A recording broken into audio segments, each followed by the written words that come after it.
चलिए आज निकलते हैं दुनिया की सबसे महत्वपूर्ण नदी प्रणालियों में से एक के सफर पर। आज हम समझेंगे गंगा के उस रास्ते को जो उत्तर प्रदेश से होके गुजरता है।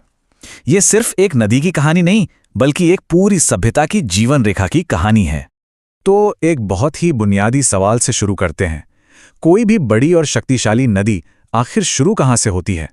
पहली नज़र में इसका जवाब बहुत आसान लग सकता है, पर यकीन मानिए ये उससे कहीं ज्यादा पेचीदा और दिलचस्प है। इसे समझने के लिए हमें पहले ये जानना होगा कि उत्तर प्रदेश की नदियों को उनके सोर्स यानी कि वो निकलती कहाँ से हैं, इसके आधार पर 3 अलग-अलग हिस्सों में बांटा जा सकता है। तो ये है वो 3 तरह की नदियाँ।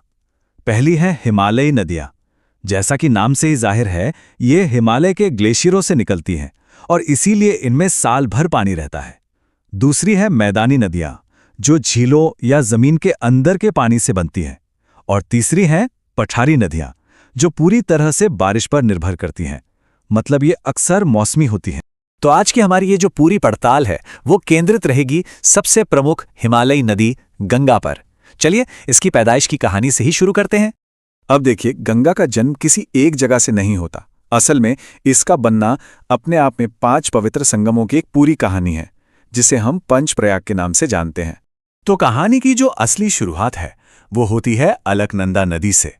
और दिलचस्प बात यह है कि खुद अलकनंदा भी 2 नदियों विष्णुगंगा और धौलीगंगा के मिलने से बनती है, और यहीं से असली यात्रा शुरू होती है।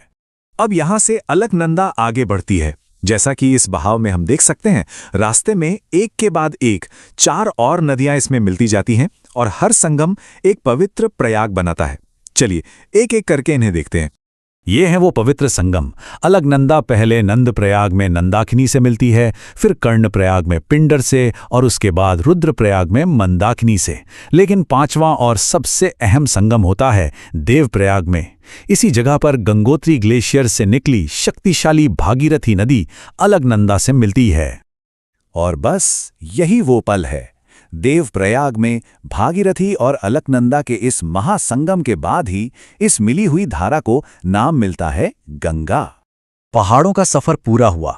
अब गंगा अपने सफर का अगला हिस्सा शुरू करती है, विशाल मैदानों में एक लंबा सफर।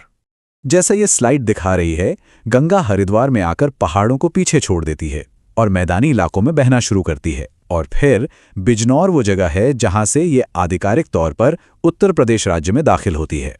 और यहीं से शुरू होता है गंगा की यात्रा का वो हिस्सा जो दूरी और असर दोनों ही लिहाज से सबसे ज्यादा महत्वपूर्ण है।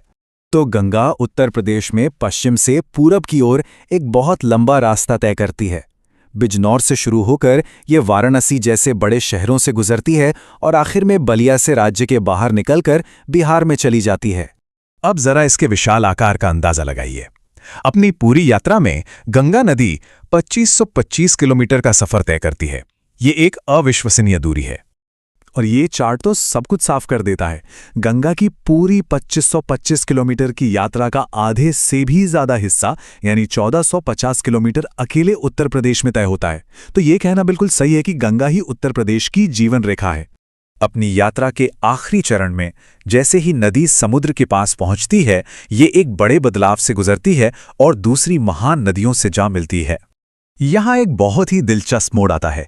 जैसे ही गंगा बांग्लादेश में दाखिल होती है, इसका नाम बदल जाता है। वहाँ इसे पद्मा के नाम से जाना जाता है। इसके बाद पद्मा यानी हमारी गंगा मिलती है जमुना से, जो कि ब्रह्मपुत्र नदी का ही दूसरा नाम है। इन दोनों की मिली हुई धारा मेघना कहलाती है और यही बंगाल की खाड़ी में गिरने से पहले दुनिया का सबसे बड़ा डेल्टा सुंदरबन बनाती है। तो ये तो थी गंगा की भौगोलिक यात्रा, पर कहानी यहीं खत्म नहीं होती। चलिए अब देखते हैं कि इस नदी की अनोखी कानूनी और सांस्कृतिक हैसियत क्या है। गंगा की अहमियत को समय के साथ पहचाना गया है। देखें, 2008 में इसे भारत की राष्ट्रीय नदी घोषित किया गया। फिर 2009 में इसकी डॉल्फिन को राष्ट्रीय जलीय जीव का दर्जा मिला। लेकिन सबसे बड़ा और ऐतिहासिक कदम 2017 में उठाया गया, जब उत्तराखंड उच्च न्यायालय ने इसे एक जीवित इकाई का दर्जा दे दिया, बिल्कुल एक इंसान की तरह जिसके अपने अधिकार हैं। और ये सफर हमें एक बहुत गहरे सवाल पर लाके छोड़ देता है।